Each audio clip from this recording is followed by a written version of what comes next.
ka muna dyan, unat-unat, at magsa-start na tayo. Uy, malapit na mag-lunch. Konting taste na lang. Kaya pa yan. Nag-uumpisa pa lang tayo.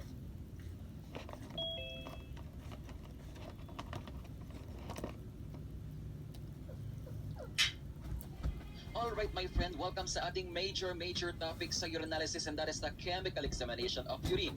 This one is a very long topic. Kaya kumanta ka na, ihanda mo na ang puso at isipan mo sa topic na ito. Pag-usapan muna natin ang overview ng topic na to. Okay, ito po yung overview ng ating topic. In here, we have the 10-parameter reagent strip. Meron pa nga pong mga iba pang mga parameters, may pang 11 pa nga po. Okay, dito sa ating parameters, dapat memorize natin ang mga reading time. Yes, yan, dapat kabisado yan. Ang tanong, sinusunod mo pa ba ang reading time? Hindi na. Oo, madalas, ang ginagawa ng iba, pag deep, binabasa na agad. Pero mali po yun, dapat sinusunod talaga ang reading time. Pero guilty talaga ako dyan, hindi ko yung sinusunod. Pero for the sake of board exam review, kailangan kabisado natin ito lahat. Para mas madali nating ma-memorize ito, gagawa tayo ng palatandaan. Meron ditong 5 parameters na 60 seconds ang reading time. Ang ating nabuong mnemonics ay PAPA-BUN. Credits to Ma'am Lea Navarro for the acronym or mnemonics PAPA-BUN. Ano po ba yan? pH, protein, blood, urobilinogen at saka nitrite. Sunod-sunod na ito. Aside from the reading time, dapat alam din natin ang principle ng bawat parameters. Yes, don't you worry kasi i-discuss natin yan. Dadaanan natin ito lahat. Yes, bukod dito, dapat memorize natin ang mga positive color reactions. Yes, kasi tinatanong din yan, ano yung positive color for ketones pad, for example, ano yung positive color sa leukocyte pad, for example, ganyan. Okay, ang medyo nagpapahirap dito ay ano yung mga reagents na naka-incorporate doon sa mga reagent pad na yan. Mahahaba yung mga reagents dyan. But don't you worry kasi meron tayong mga keywords. Bibigay ko sa iyo yung mga palatandaan na yung tipong pag nabasa mo yung keyword na yun, alam mo na para lang yan doon sa parameter na yan. Exclusive lang sa parameter na yan. Later may encounter niyo yun. At isa pa sa nagpapahirap dito, alam mo kung ano? Yung mga false positive at yung mga false negative. Yung mga causes ng ganon. Oo, nasa handouts mo yan, huwag ka mag-alala. Dagdag kaalaman din po, pati yung sensitivity niyan, lumalabas din po. Huwag ka mag-alala, nasa handouts mo rin po yan, nasa bandang last part. Dadaanan natin siya as we go along with our lecture. Okay, first, let's talk about the reagent strip technique. Paano nga ba gumamit ng reagent strip? First, ito yung test tube na may urine, tama? Get a strip from the bottle, dip the strip briefly. Ilulublog mo siya dyan. Briefly lang, ibig sabihin mabilis. Uy, mali mo itanong, how fast is that briefly? Nasa notes mo yan, it should be no longer than 1 second. Okay, 1 segundo lang dapat ang pag-dip. Okay, huwag mong patatagalin. Kasi pag pinatagal mo yan, kunwari ginawa mong 1 minute imbis na 1 second, what will happen? Mamumutla lahat ng mga pad na yan. O kasi magli-leach yung reagents from the pad. Kumbaga, in layman's term, parang huhulas, parang ganon siya. Okay? After mo siyang i-dip sa urine, paano mo ito i-withdraw? Paano mo siya tatanggalin? Make sure itatouch mo na sa mouth or sa edge ng container yung strip to remove excess urine. Okay? Kasi pag may excess urine sa reagent strip at tinayo mo yung strip, what will happen? Kakalat yung mga colors. Okay? Magkakaroon ng runover of reagents from the pads. Lahat yan pwede maging orange na lahat, di ba? Or pwede maging color blue lahat. Kaya make sure we have to remove excess urine. Then after dyan, anong next step natin? Iba-blot mo na siya. Okay. Ang tanong, how do you blot reagent strip? Is it like this, yung first animation? Is it facing down the tissue? Or yung pangalawa, edge lang or side nito ang iba-blot mo? Kung gagawin mo yung first animation natin dito, what will happen? Maa-absorb ng tissue ang reagents ng pad. Okay, so mali yung first. Yung pangalawa naman, kapag edge or side, minimal lang dito ang absorption ng reagents by the tissue. After mo siyang i-blot, anong next step? Of course, wait for the reaction to happen. Okay, titigan mo ito, unti-unting magbabago ang color niyan. Okay, pinattern ko ito sa 4 na parameters na common na ginagamit sa laboratory. We have glucose, protein, pH at saka specific gravity. Okay, after mo i-weight yung color reaction, anong next step? I-compare mo na yung color ng bawat pad dun sa color chart na nasa container or nasa bote. Ayan, ganyan ang gagawin mo. Okay, punta naman tayo sa clear of reagent strips. Okay, ang dami nakalagay rito pero ang focus natin ay yung first 2. Ayan po, paikliin pa natin to at isulat mo sa notes mo to. Reagent strips should be stored in a cool, dry area. Yes, cool, malamig, dapat room temperature lang. Okay? Hindi nasa incubator. Hindi rin dapat sa freezer or sa ref kasi pwedeng masira yung mga reagents natin. Okay? Dry, dapat hindi moist. Okay? Kasi yung mga moisture na yan, pwede mag-cause ng deterioration ng mga reagents. Kaya dapat meron pong desiccant itong container natin, yung reagent strip container para pang-absorb ito ng moisture. Are you familiar with desiccant? Makikita mo na may pakete po doon ng desiccant sa kahit sa sapatos, nakalagay doon silica gel, do not eat. Ganyan, okay? Hindi siya actually lason. Yan po ay isang choke hazard. So nakaka-choke po yan. Halimbawa, meron kang jowa tapos sabi niya sa'yo, choke me daddy, edi pakainin mo na desiccant. choke me pala. Ayan ang desiccant. Choke yourself. Okay, move on tayo sa next part. You know, Raymond, Carion, rinig na rinig ang reaksyon. Naka-unmute ka, Raymond, Carion. Mag-mute ka mo, narinig ang reaction mo. Next page tayo, please. Familiar ka ba rito? Okay, kung ikaw ay nagwo-work sa secondary or tertiary laboratory, yung tertiary lalo, yan, halos puro automated na kapag tertiary. Dito sa mga tertiary labs or secondary, gumagamit po sila ng automated reagent strip reader. Anong ginagawa niyan? Yan po yung nagbabasa ng color reaction doon sa pad. Okay, sa board exams, favorite nila itanong dati. What is the principle utilized by these automated reagent strip readers? Never ever forget reflectance photometry. Sir, ano po ba yung reflectance photometry? Basahin natin tong nasa notes mo. In reflectance photometry daw, light reflection from the test pads decreases in proportion to the intensity of the color produced by the concentration of a test substance. Nga. Ano po yung mahabang yon? Anong ibig sabihin yan? Okay, para magets ito, titigan mo yung animation natin dito. Imagine that this is a reagent strip, tapos ito yung reagent pad. Ang gagawin ko example is glucose. Ganyan ang color ng glucose pad na madalas. Okay? Tapos, anong gagawin mo sa strip? Siyempre, dip mo muna sa urine yan, then i-blot mo, then i-insert mo sa loob ng machine reader na ito or strip reader. Okay, ipasok mo dito yung reagent strip. Inside this machine, meron po itong light source. Itong light ay nakatutok doon sa reagent pad. Doon siya nakatutok. Okay? Tapos yung light na nakatutok doon sa pad, what will happen? Magre-reflect or tatalbog siya papunta sa iyong photodetector. Kaya nga tinawag na reflectance. Photometry. Photo is light. Diba? Reflectance is reflection. Yung light source, ito yung light, tama, nakatutok siya doon sa reagent pad. Tapos yung light from the pad, magre-reflect lang towards the photodetector. Okay, mas maraming tumatalbog na light kapag ang color ng reagent pad mo dito ay light din. However, kapag nag-positive ka sa glucose, what will happen? Nagda-darken yung reagent pad. Tama, pag 4 plus glucose. Nung nag-darken yung reagent pad, nabawasan yung tumalbog na light. Ito siya kanina, ganyan siya kadaming tumalbog. Tama?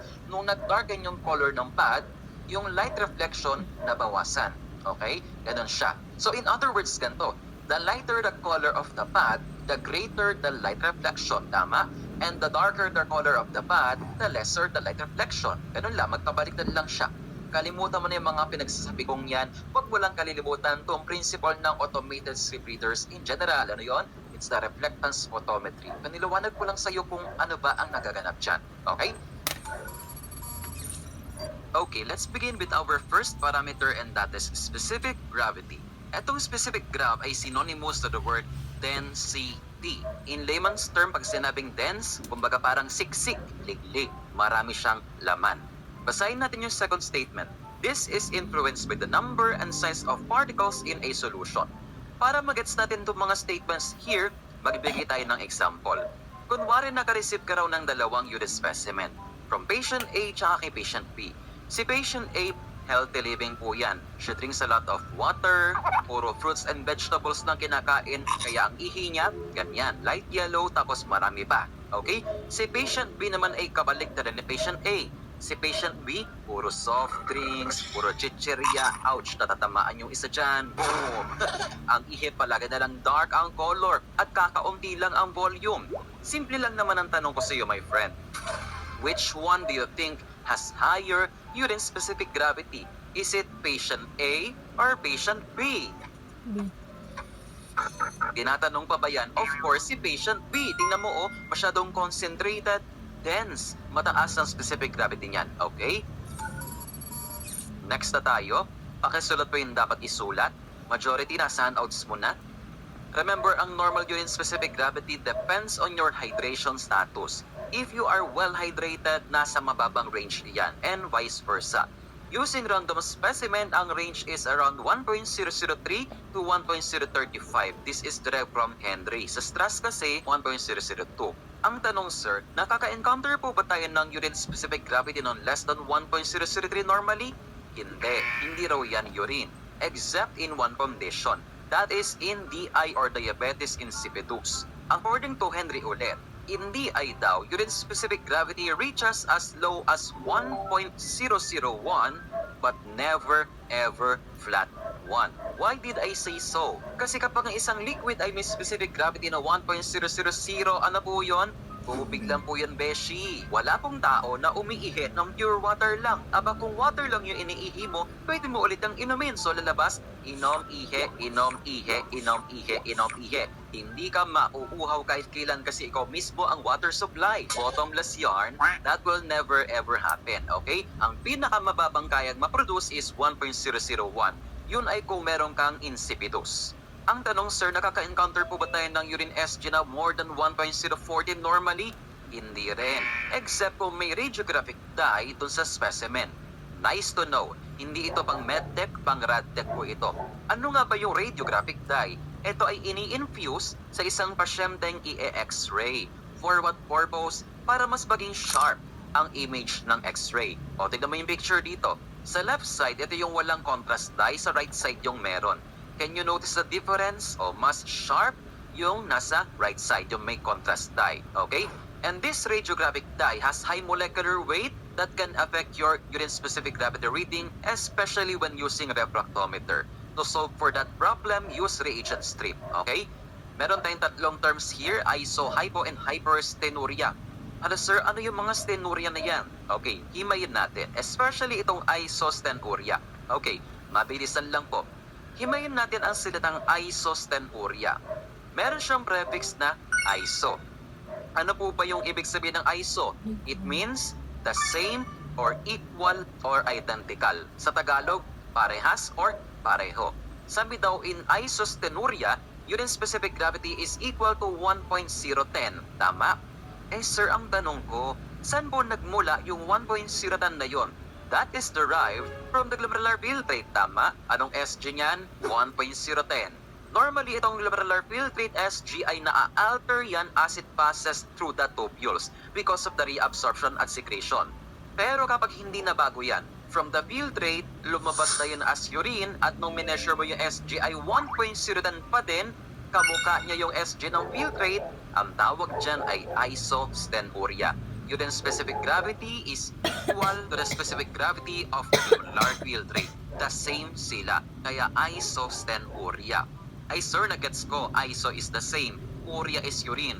Eh sir, meron bang word na sten? Yung S-T-H-E-N, sten, ano yun? Meron pong ganong word. And that means strength. Yes, yung word na sten means strength. So pag sinabing isostenuria, ang urine strength is equal to the strength of the glomerular filtrate. Same strength sila, kaya isostenuria. Gets mo na? Siyempre pag hypo, mababa. Hyper, mataas. Gets mo na yan. Now, meron tayong 4 ways to measure urine-specific gravity. Ito yung una. Familiar ka ba rito? That is called urinometer. Actually, luma na po yan. Jurassic na po yung device na yan. Kung naabutan mo pa to, dapat 5 na anak mo ngayon. Ganon.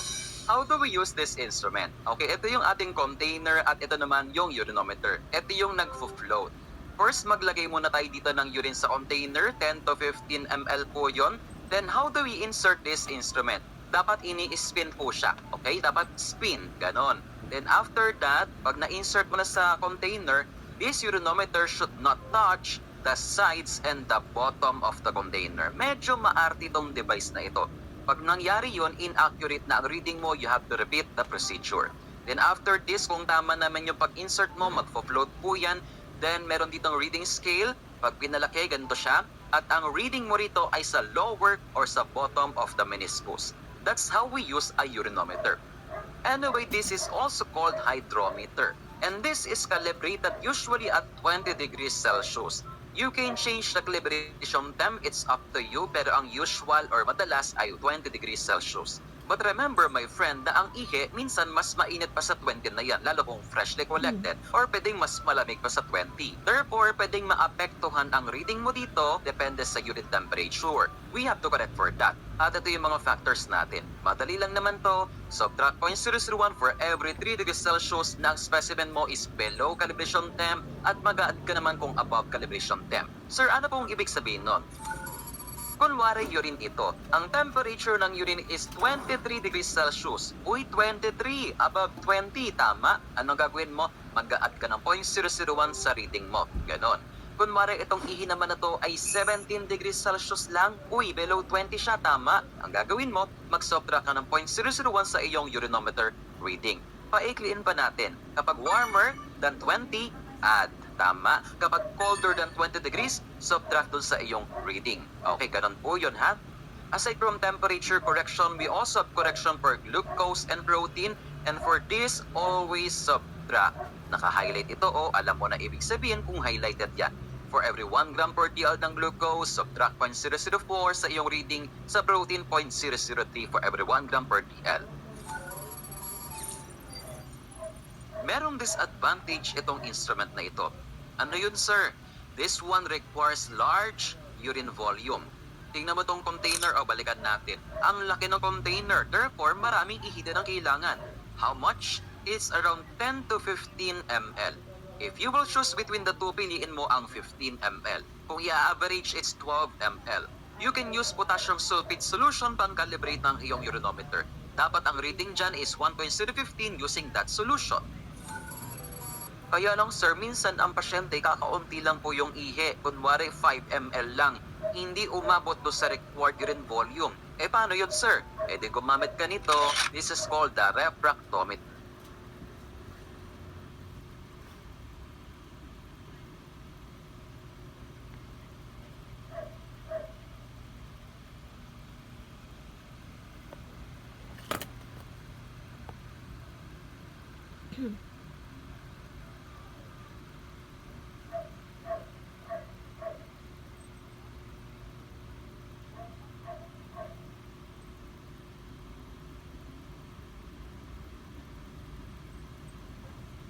Two four eight five one nine.